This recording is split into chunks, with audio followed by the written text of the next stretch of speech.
तो चलिए स्टूडेंट अब लगाते हैं क्वेश्चन नंबर 8वां। ठीक है, इसमें क्या लिखा गया है, निम्न के मान ज्ञात कीजिए। आपको क्या करना है, इन दोनों का मान ज्ञात करना है। ठीक है, तो बताइए cos 60 अंश का मान कितना होता है।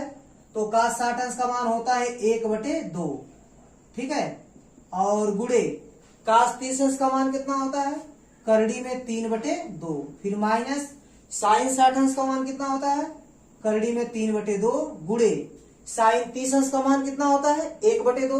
तो यहाँ लिखेंगे 1/2।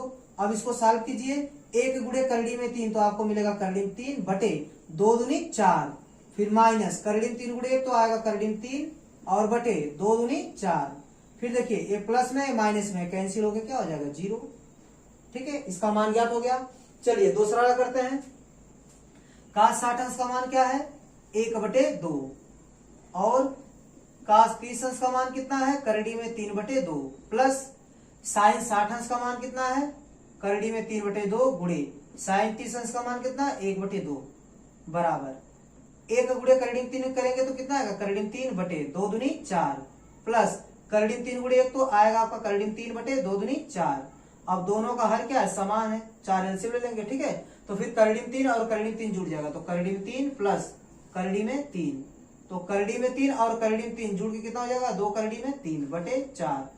तो ए हो जाएगा आपका 2 × 2 और 2 दूनी 4, ए मिलेगा आपको करड़ी में 3/2। ठीक है, तो इसका मान निकल गया करड़ी में 3/2। ठीक है, तो इस प्रकार क्वेश्चन नंबर 8 कंप्लीट हो गया। ठीक है स्टूडेंट, अब आते हैं क्वेश्चन नंबर 9 पर। तो चलिए स्टूडेंट अब आते हैं क्वेश्चन नंबर 9 पर। क्वेश्चन नंबर 9 में क्या लिखा गया है कि निम्न के मान ज्ञात कीजिए।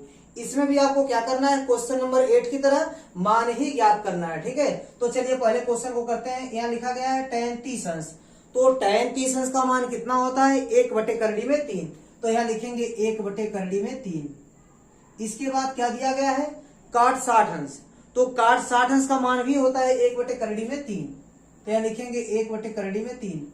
और देखिए 1 का गुणा 1 में करेंगे तो 1 मिलेगा, और करड़ी में 3 का गुणा करड़ी में 3 में करेंगे तो आपको मिलेगा 3। ये आपका आंसर हो गया।